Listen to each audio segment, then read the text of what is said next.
Have you ever felt tired inside, even though you're doing everything right on the outside? Have you ever had the feeling that no one notices the weight you carry because your faith always seems strong, your smile is always there, and your life goes on as normal? Many people live like this every day. They appear balanced, spiritual, and strong, but they harbor repressed emotions that never find space to breathe. And little by little, this silence begins to exact an invisible price. Perhaps you've learned that feeling too much is a sign of weakness, that crying is a lack of faith, or that talking about pain can seem ungrateful. So you swallow what you feel, pray in silence, keep going. But something inside you continues to cry out for help. Your body feels it, your heart aches, your soul tires, and yet everything remains silent. Have you ever been through this? Stay with me until the end, because what you're about to discover may deeply surprise you. The Holy Spirit does not ignore human emotions. He heals not only what is visible, but also what has been hidden for years deep in the heart. Often, He is trying to heal your emotions while you believe you only need to endure. And it is precisely there, in that silent space between faith and pain, that something very important begins to happen. Perhaps as you listen to these words, something inside you is being touched in a different way. And if that's happening, know that you're not alone. Many people carry similar pains, hold back feelings, and ask questions that have never been spoken aloud. If this topic resonates with you, leave a comment below about what has touched you the most so far, even if it's just a simple phrase or a feeling that's hard to explain. When you share, other people recognize themselves, and this space ceases to be just a video and becomes a place of support. If at any point you've thought, "That's me," liking this video is a silent way of saying that this message matters. It helps the content reach more hearts that are also trying to understand what they feel and why they feel that way. And if you feel this kind of conversation is missing, subscribing to the channel is a way to walk together from here on out, receiving reflections that unite faith, emotions, and inner healing. Your presence here, your support, and your participation are what keep this message alive, because what we're talking about now is just the beginning of what still needs to be revealed. There is a silent paradox that few people dare to admit. It is possible to love God, serve with dedication, pray constantly, and still feel emotionally broken inside. Not because faith has failed, but because at some point in the journey, someone taught that feeling pain was a sign of spiritual weakness. And this almost invisible idea has shaped mindsets, decisions, and behaviors for years. The person remains steadfast, does what needs to be done, maintains an image of strength, while inside, something is silently crumbling. This conflict creates a deep tension. Faith remains alive, but the soul feels weary. Spirituality remains active, but the heart feels heavy. It's as if there's a hidden truth that no one talks about, that unresolved emotions don't disappear, they just change location. Some become anxiety, others guilt, others manifest in the body, and little by little, this emotional repression begins to impact how the person relates to themselves, to others, and even to God.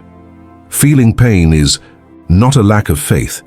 On the contrary, it is often a sign that something important is demanding attention. Transformation doesn't begin when everything is in order, but when there is inner honesty. When someone stops running away from what they feel and begins to perceive the inner workings of their own soul, something changes. The journey ceases to be merely about resistance and becomes about understanding. It's not about abandoning faith, but about allowing it to reach areas that have always been avoided. Now I want to delve even deeper into this subject, because understanding this paradox is the first step in seeing how repressed emotions can stifle faith without a person realizing it, and how this affects choices, relationships, and spiritual identity itself. Before continuing, comment below. Does this make sense to me? Over time, many people learn something that was never said aloud, but absorbed through small experiences, glances, and subtle corrections. It's better to remain silent, better not to show too much, better not to talk about what hurts. The soul comes to understand that expressing feelings can seem like weakness, instability, or even ingratitude in the face of all that God has already done. And so, little by little, the heart learns to be silent, Not because it doesn't feel, but because it believes it shouldn't feel that way. This emotional silence doesn't appear overnight. It's built up over time, like a protective mechanism. The person swallows their sadness, disguises their fear, spiritualizes their pain, and moves on. On the outside, everything seems organized. Inside, there's a confusion no one sees. The hidden truth is that unexpressed feelings don't disappear. They only accumulate, and what begins as self-control becomes repression. What seemed like maturity transforms into a burden. The impact of this isn't immediate, but profound. When the soul is silent for too long, it begins to lose the ability to recognize itself. Decisions become automatic. The mindset hardens and sensitivity diminishes. The person can no longer distinguish between faith, obligation, and emotional exhaustion. This dangerous habit creates an internal distance, as if one's own story were being lived behind the scenes, without space for truth and acceptance. And the longer this silence lasts, the harder it seems to break. Now I want to delve even deeper into this subject, because understanding how emotional silence sets in helps reveal why so many hearts remain closed even in environments of faith, and how this silent journey influences who a person becomes. Before continuing, comment below. I'm on this journey too. There comes a moment when the silence of the soul begins to manifest in the body. Not dramatically, but subtly, almost discreetly. A weariness that doesn't go away even after resting. A tightness in the chest that comes without warning. A constant anxiety, as if something is always out of place. Pains that have no apparent cause, but insist on remaining. The body begins to carry what repressed faith tried to hide for too long. It becomes the messenger of emotions that never had space to exist. Many people don't realize this connection during their journey. They believe it's just stress, a heavy routine, or lack of time. But there's a hidden truth in this process. When the soul doesn't find space to express itself, the body takes over that function. It speaks through signs, symptoms, and sensations. Not as punishment, but as a warning. It's as if it's saying something needs to be looked at more carefully. Something inside you is asking for attention. And ignoring these signs has a direct impact on how a person lives, decides, and relates to themselves. Faith remains, but the body no longer keeps pace.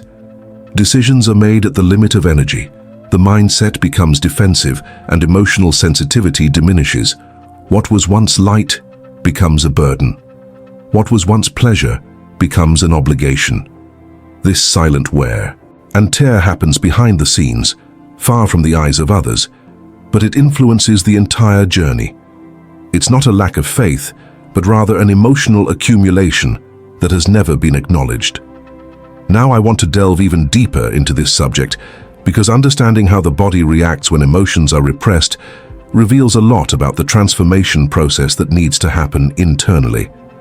This perception opens up important revelations about choices, boundaries, and inner care. Before continuing, comment below, does this make sense to me? It is precisely at this point that the Holy Spirit enters the story in a way that many people don't realize. He doesn't ignore human emotions, doesn't minimize hidden pain, and doesn't wait for someone to be well resolved before acting. On the contrary, he approaches precisely the wounded, confused, and silent areas of the heart. While many focus only on the visible spiritual behaviors, routines, outward appearance of faith, the Holy Spirit works behind the scenes where no one sees, touching what has been avoided for years.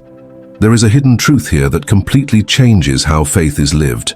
The Holy Spirit doesn't just correct external attitudes or strengthen spiritual practices. He acts by bringing awareness, revelations, and sensitivity to emotions that have been trapped in time. He doesn't force healing, but reveals what needs to be embraced. And this process has a direct impact on mindset, decisions, and how a person views their own journey. Often the discomfort that arises is not a sign of weakness, but of transformation in progress. While a person tries to keep everything under control, the Holy Spirit invites something deeper: inner honesty. He illuminates memories, feelings, and reactions that seemed unimportant, but which influence daily choices. It is a silent, patient, and respectful work that happens at the rhythm of the soul. It's not about exposing for the sake of exposing, but about healing with care. When this space opens, faith ceases to be mere resistance and becomes encounter. And this changes everything inside, even if outwardly it still seems the same. Now I want to delve even deeper into this subject, because understanding how the Holy Spirit works in these hidden areas helps to understand why so many emotions begin to surface when least expected, and how this is part of a larger process of inner restoration. Before continuing, comment below. I'm on this journey, too. One of the most silent and damaging mistakes on this spiritual journey is believing that feeling is a sign of weakness. At some point, many people have come to associate sadness, fear, or anguish with a small, immature, or insufficient faith, as if the presence of these emotions negates everything that has already been built spiritually. This belief subtly takes root, shapes the mindset, and begins to influence internal decisions. I shouldn't be feeling this way. This doesn't align with who I am in faith. I need to be stronger. And without realizing it, the person begins to fight against what they feel instead of understanding what is happening within them. This view creates constant pressure for spiritual performance. Faith becomes a place of resistance, not rest. Emotions come to be seen as enemies, when in fact they are messengers. There is a hidden truth here that changes everything. Feeling does not weaken faith. Feeling reveals humanity. The problem is not in the emotion itself, but in what one does with it. When feelings are repressed, spiritualized, or ignored, they do not disappear. They accumulate, become distorted, and end up suffocating the action of the Holy Spirit in the background of the soul. Suppressing emotions may seem like maturity, but often it's just fear of facing what hurts. And this emotional blockage has a direct impact on the transformation process. The person continues to believe, continues to serve, continues to walk, but something remains stuck inside. The Holy Spirit finds no space to act because everything needs to be under control. There is no openness, only containment. And where there is no truth, there is no healing. The spiritual journey becomes burdensome because it demands constant strength, when in fact it should allow for surrender. Now I want to delve even deeper into this subject because breaking this limiting belief is essential to understanding how emotional healing truly and safely happens. Recognizing that feeling is not failure changes how faith is experienced and how transformation happens from within. Before continuing, comment below. Does this make sense to me? There is something profoundly respectful in the way the Holy Spirit acts. He doesn't invade, doesn't pressure, doesn't demand that the person be ready before approaching. He invites. And this invitation happens subtly, almost silently, at the exact pace that the soul can follow. Emotional healing, in this context, is not a quick event, nor an instant solution. It is a delicate process built as inner openness grows. Where there is denial, he waits. Where there is recognition, he begins to act. Many people desire transformation, but still try to control the path. They want to change without addressing sensitive areas, move forward without revisiting old decisions, grow without confronting the hidden truth that has been kept in the back door of their hearts. The Holy Spirit respects this timing. He doesn't force open a door that is still closed, but remains there patiently inviting. And this invitation may come as a discomfort, an unexpected memory, an emotion that returns without explanation, not to hurt, but to reveal what needs to be seen more honestly. Healing happens when a person stops fighting what they feel and begins to name what they are experiencing. Acknowledging is not weakness, it is awareness. Denial may seem like protection, but it prevents the real impact of healing. The Holy Spirit heals what is brought to light, not what is swept under the spiritual rug. And this understanding changes the mindset, changes the way the journey is lived. Faith ceases to be a place of performance and becomes a space of true encounter. Now I want to delve even deeper into this subject because understanding how this invitation works helps to understand why some areas seem stuck for so long and how small openings can generate great revelations along the way. Before continuing, comment below, "I'm on this journey too." When emotions finally find space to exist, something changes in an almost imperceptible yet profoundly transformative way. Faith, which once seemed burdensome, begins to breathe again. Not because the problems have disappeared, but because the person no longer needs to expend so much energy pretending everything is all right. There is a silent relief when the soul stops fighting against itself. Spirituality becomes more genuine, more human, less based on effort, and more on presence. And this has a direct impact on how the journey is lived. Embracing emotions doesn't weaken faith. On the contrary, it restores meaning to it. A person begins to pray more honestly, to relate to God without masks, to recognize limitations without guilt. There is a transformation in mindset. Faith ceases to be a place of constant demands and becomes a space for inner rest. Decisions become more conscious, less impulsive, because now they are born not from repression, but from clarity. What was once lived behind the scenes begins to be integrated into one's personal history. When faith breathes again, spirituality ceases to be a burden to carry and becomes a sustaining support. The person understands that they don't need to be strong all the time, nor solve everything alone. There's a new lightness, not because everything is resolved, but because now there is truth.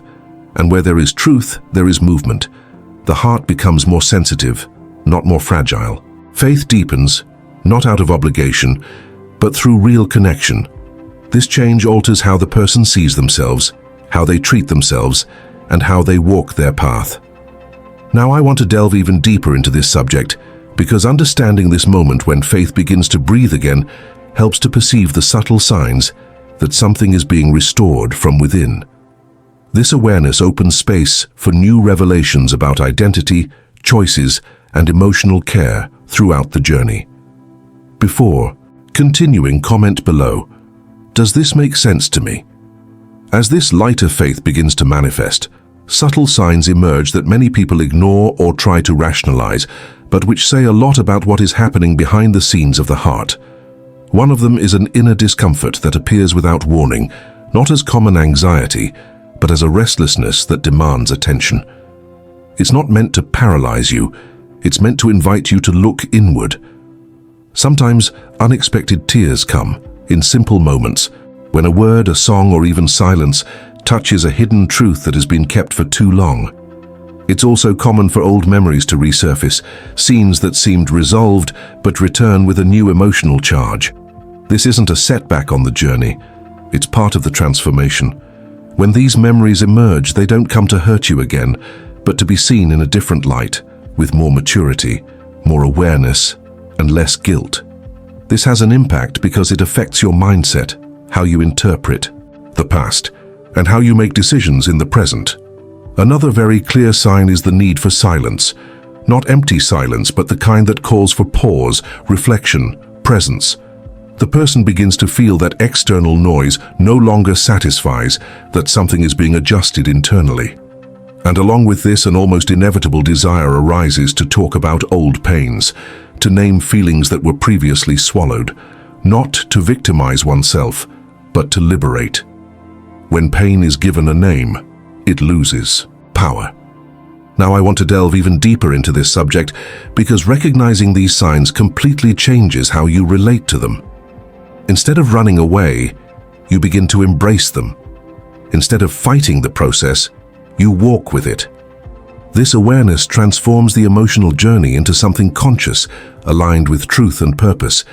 And when that happens, the healing process ceases to be invisible and begins to take shape, preparing the ground for even deeper understandings that make sense later on. Write in the comments, "I'm on this journey too." Perhaps upon hearing all this, something within you has already begun to stir, not as a ready answer, but as a feeling difficult to explain. A slight unease, a silent question, a memory that insists on appearing. And that is precisely the central point of this reflection, not ignoring what God is revealing within. Often the Holy Spirit is already working behind the scenes, guiding profound processes of transformation, but we don't realize it because we've spent our whole lives learning to be silent, to swallow feelings, to move forward without looking inward. There's a hidden truth in all of this that almost no one talks about. Excessive silence also makes you sick. Not the silence that soothes, but the kind that suffocates. When you get used to not feeling, not speaking, not acknowledging what hurts, you create a mentality of spiritual survival. Faith is still there, but it loses its breath, its lightness, its rest. And the impact of this appears in your decisions, your relationships, how you see yourself, and even how you approach God. Reflecting on what you've been feeling lately is an act of courage. Asking yourself why certain emotions are surfacing now, why your heart is more sensitive, why some truths are being revealed at this point in your journey. None of this is random. There is purpose even in discomfort. There is direction even in what seems confusing.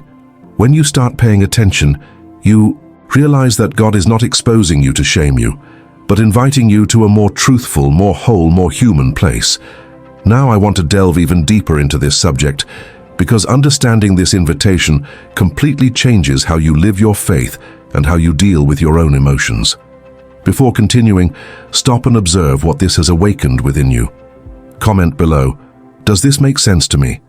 If all of this resonated with you in some way, it makes sense to continue this journey here. Subscribing to the channel is just a simple way to keep close to content that helps you look inward with more clarity, without pressure or haste. And if you've made it this far, leave a comment with the phrase, "This message was for me," just so I know we walked together to the end. If you feel this conversation touched you, leave a like too. It helps the video reach other people who might need to hear this right now. And there's a video here that complements this topic and delves even deeper into this reflection. Click and continue with me there.